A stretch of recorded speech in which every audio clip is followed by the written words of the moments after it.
Second half about to get underway, and it's been a close one so far.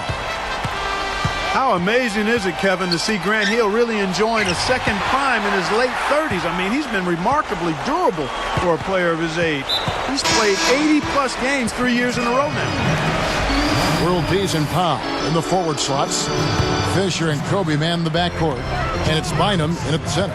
That's the group for Mike Brown as we get going here in the second half. There's the steal. The Suns leading. Here's Red. And he takes it in for the layup off a very nice feed. Red's got the first basket of the third quarter for the Suns. And it's the Lakers' ball. They trail by 3. Good note there, Clark, on Grant Hill. He's just the third player in NBA history to record 3 seasons of 80 games or more played. Steve, after the age of 36. Remarkable. And especially when you consider the injuries that hit him in the prime of his career, all those foot surgeries. So it's been a real renaissance for Grant Hill. Just an amazing turnaround to his career and a fantastic player and leader for that club. He hits the second from the line. Boy, I tell you, the Lakers are always tough on their home court. I mean, visiting teams can get a little starstruck, too. I mean, all kinds of celebrities hanging out in the crowd. Just as many famous people watching as actually playing in the game when you go play the Lakers. Morris. They get the rebound. They kick out to Red. Bryant commits the loose ball foul. That is his first foul of the game. Well, he was boxed out, nowhere to go. So poor choice in going over the back. You said it exactly. He didn't have good position. Give up on the play, try to get the next one. Well, I tell you what, it was too congested in there to make that pass. And there's the 3-second violation. Channing Fries checked in for Phoenix.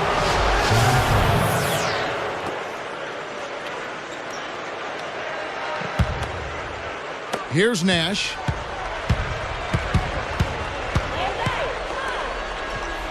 Takes it right up. And that's the devastating one-handed jam. No reason to get fancy. Just keep it simple. Like pound cake. A basic throwdown. No need for theatrics, right? That's right. That's right. No 360 necessary there. Nothing fancy. Going back to that Lakers home record, 30-11. Last season, tied for the 5th best home record in the league. And Steve, you start overlapping, the star watching at the games, good play on the floor. That's quite a scene. It's a great scene. One of the great venues in the NBA. And the Lakers, they're competitive year in and year out. And they'll continue to be a tough team, whether it's at Staples Center or on the road. You take a look at the Suns and the Lakers. Historically, the two powerhouses in the Pacific Division. They faced off in the playoffs a dozen times over the years. The Lakers have taken 8 of those series, the Suns 4. Good overview right there, Clark, about that. The last 2 playoff series between the Suns and Lakers, both nail-biters, though. In 2007, the Suns came back from down 3-1, Steve, to win the series. Yeah, and in 2010 in the Western Conference Finals, remember the Suns were right there in Game 5, poised to take a 3-2 series lead going home. But Ron Artest made that amazing putback that led the Lakers to victory. And L.A. went on to win the series in 6 and the championship that season. The Lakers trail. Fisher with the ball. Shoot from the right block. And Kobe the bucket with the assist from Derek Fisher. Kobe's got 6 here in this quarter. Well, it's been a long battle, but they have finally gotten the game even again. Yeah, you wonder, though. I mean, battling back like that sometimes can give you a mental edge, but other times maybe you've used too much energy to get all the way back, so we'll see. Fisher, a screen on Dudley.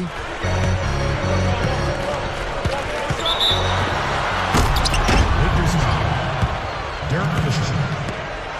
First personal foul, 2 seconds. Here is Nash. Takes it up. And it's Gasol with the rebound. I thought Gasol got off to such a fast start last season, but he might have worn down as the season went on. He was asked to play big minutes, especially early when Andrew Bynum was out with the injury. Here's Kobe. He's got 14. Back to world peace.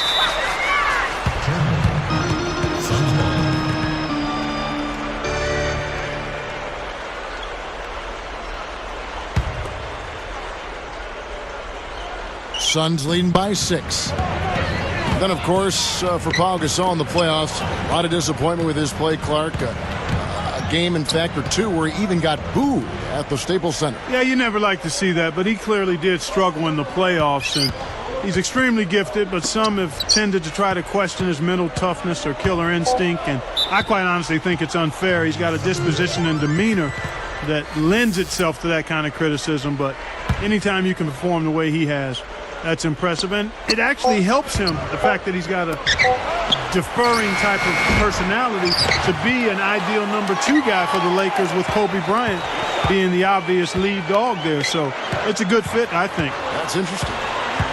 Fisher against Nash. Kicks it to Morris. With 1 second left, and it's sent back by Bynum. And they get it back. 4 on the clock. And Dudley kicks it over to Nash. Good on the shot. Nash has got 5 points in the quarter. Timeout called the Lakers. Fellas, when you look at the Lakers last season in the Pacific Division, they were 12-4, pretty much the story. 3-1 against the Warriors, the Clippers, Sacramento, and even against the Suns, they went 3-1 as well. Like one of the things when talking about the Lakers also, they won against those teams, whether at home or on the road. Well, they just dominated the Pacific Division, and they should have, guys, because that was one of the weaker divisions in the NBA. Phoenix was down, Golden State and Sacramento, the Clippers all down as well. So the Lakers should dominate that division. Looking at who's out there now for the Lakers. Troy Murphy, he's checked in for Gasol. And Steve Blake is subbed in for Derek Fisher. Well, prior to last season, the Suns decided to let Amari Stoudemire leave for free agency. They were concerned that with all of his injuries, they just couldn't justify giving him a long-term big deal. Puts it up. And Steve Nash again. Nash has got 11. This is a very steady performance offensively for him.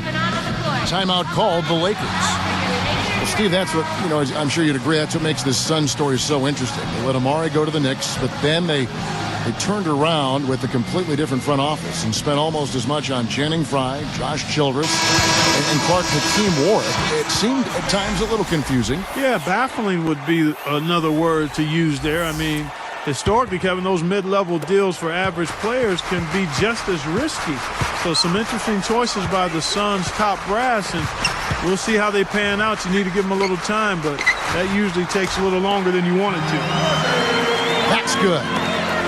They found the open man on the perimeter and got the ball to him. Here's Hill. Again, missing Hill. Lakers trailed by 6. Looks like they're going to hold on to the ball and go for the last shot of the quarter. Well, clearly this is the time to do it. Kobe passes to McRoberts. Back to Kobe. Over Nash. Kobe can't hit. And the Suns call time. They're committing an awful lot of fouls, and most of them are unproductive. You don't want to let guys get easy layups. I understand that. But this could turn into a parade to the foul line.